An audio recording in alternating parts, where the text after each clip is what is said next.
Alright, here we are for another track guide.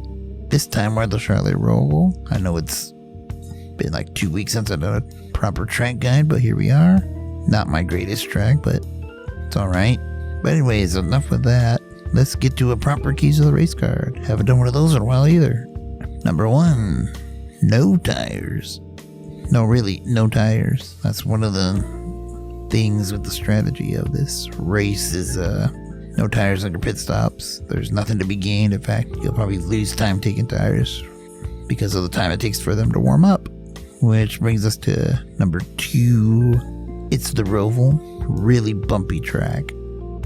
Things are weird. Things can happen quickly because it's a relatively small track. As long as you stay out of trouble, it can be a pretty clean race. So, yeah, just watch the bumps and you'll be alright. Number 3 kind of goes back to tires, like pit stop. And I guess go 100% from the start. If you can maintain a 100% pace every single lap, I think you'll do alright. Something I struggle with. And pit road's a little tricky, but that's a whole another thing, which you'll see in a sec. So let's get to pit road and then we'll do the lap. Alright, we're going to be making our way to pit road. We're going to kind of brake a little earlier than we do for this chicane. All the way down to 40 miles per hour at this yellow cone, which is pretty far in pit road. Speed limit is 40. Speed this up a little bit. There's your green cone where pit speed ends. I was kind of lazy there. You'll see the blue line here. Just keep it in between the two, and there you go. Alright, here we are about to take our lap. And as usual, I'm going to show the second lap because, well, road courses, you just get faster the more you run, so that's why. Anyways, fixed weather. Track temp of 103, I believe. Only changes I made. Both master cylinders to a 2732. This is Imperial, by the way, not metric. Brake bias is like 51%, I believe. After those master cylinder changes. And the steering. Pinions, my usual 264. Well, my new usual, I guess. And that's about it. So we'll just see how the lap was done, then we'll go through our usual breakdown. FYI, I do hit the wall at the end of this lap, but it was avoidable. I just opened the steering too soon, and I was not going to redo the lap, so just pretend that didn't happen. So here we go.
And there you have it for a 1923. Not the greatest lap, but decent enough, I would say. Now you don't understand how hard that last quarter was for me. Because the shocks are awful. The car just bounces beyond belief. And then you end up with moments like this. God damn it. God damn it. Fuck. Alright, as you can see in that lap, I did things a little bit unorthodox. Like the last quarter is usually second gear, but I just left it in third. I try to minimize shifting. That's just what I've always done. That's my thing. Is it the fastest? No, but good enough. Alright, so we're going to make our way into one. Let me slow down this because we're looking at those markers on the right. You know what I'm talking about? It'll become evident pretty soon. Right here, the 1, 2, 3 marker. I'm braking pretty much dead center in between the 2 and 3. That's where I start my braking the heaviest. It's going to be in between the 1 and 2. And then you're going to, trail brake. So here, hard on the brakes. I'll leave it in third pretty much all the way until the chicane on the backstretch. You can see I'm trailing off once I'm aiming for the apex. I'll let it roll. Once I touch the center of the corner there at the curb, I use some throttle to get it to rotate, and that's pretty much the name of this entire section. You can see it's really bumpy, really bouncy. There's nothing I can do about that in the fix set, at least. You can see how much throttle I was using here, and this is where we're going to set up for the right-hand section, and most people go way out. See where it says bank or the flag there on the left. I'm too lazy to set up the telestrator, so we're just gonna say these. Anyways, left side here. Most people go out there. I can't seem to get it out there without forcing it that way. So I just don't. I have a little bit of a shallower entry, so pretty much when you're dead center with that. You can see I'm already on the brakes once I got it pointed straight. You know what I'm talking about? Pretty much right here. You'll see it. Just look at the controls. Right here, I'm on the brakes just enough to start the initial slowdown. Then I really trail off them. Sometimes I'm on and off them, dabbing the brake to get it to do what I want. To run this line here. You see where I'm at now? The car decides it doesn't want to turn because, well, it's going from banking to flat. Well, you have just enough tire to the right to help you get through there, so I use some throttle. We're aiming for this right-hander apex here, and once you touch it, you can start getting back on the throttle. It's a little tricky. Car gets really weird over that curve because it's so bouncy. Now here into this corner, you can see I'm already starting my turn in. And you see the RPMs pretty much right when I'm at that point. Using a decent amount of brake just to start the initial slowdown. And you want to really trail this lightly if you can.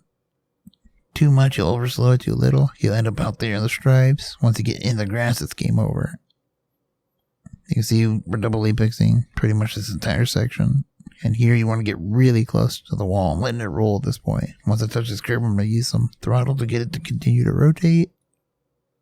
Which sets us up for this left-hander here.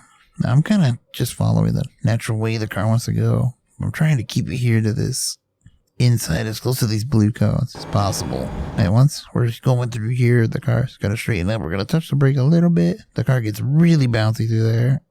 Here, I throttle up pretty hard because I kind of underdrove the entry. And you can see just how close this gets when I'm on the throttle, but it's all normal. Remember, I'm still in third gear. You can see it there on the dash. And this is where we start our upshifting process. There's fourth gear, and you're going to grab fifth, which is very, very quick. And we're going to be looking here at the brake markers again. There's a 1, 2, 3, 4, 5. I'm braking pretty much as I'm passing this 5 marker. So you see it right there, 4, 5. Hard on the brakes. Probably the hardest we're braking this lap. We're going to downshift from 5th to 4th. Kind of got to wait a little bit on it. Downshift from 4th to 3rd. And so on. You get the point. We're only going down to 2nd gear here. You can still see I'm relatively hard on the brakes. And obviously, once I start to turn in, we're going to start releasing the brakes. You can see the minute I turn that wheel, I'm releasing my brake pedal a little bit. And we're aiming for these turtles, I guess. You can see I'm still on the brakes. That's just to make sure it slows down. Plus, I kind of overdrove the corner a little bit. And the car's fine to that first bump. But this one here, if you grab too much curb, it will launch you. And you got to wait on the car to land before you can really throttle up, which is kind of what happened there. Use all the space available to you. You can kind of cut this little blue area here, red area. We're shifting, obviously. Now here, similar to pit road, but we're braking a little bit later. And what I'm using is the end of this blue line. Where it ends, I'm the hardest on the brakes. And we're going to downshift optionally down to 2nd. I was using 3rd. So hard on the brakes as I'm passing that blue line. It gets really bumpy here because there's a transition and it just bounces hard, which is why you saw the brake pedal get really light there. On the, input. And I'm still pretty hard on the brakes. We're going to trail into this corner. We're aiming for the first part of this turtle.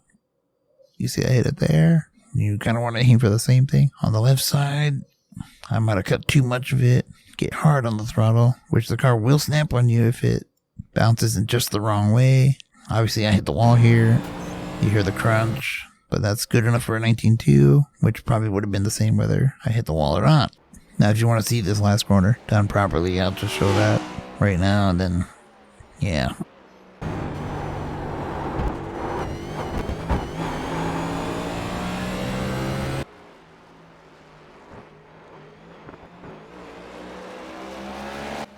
Alright, that's it for this track guide. Try to be in depth about it.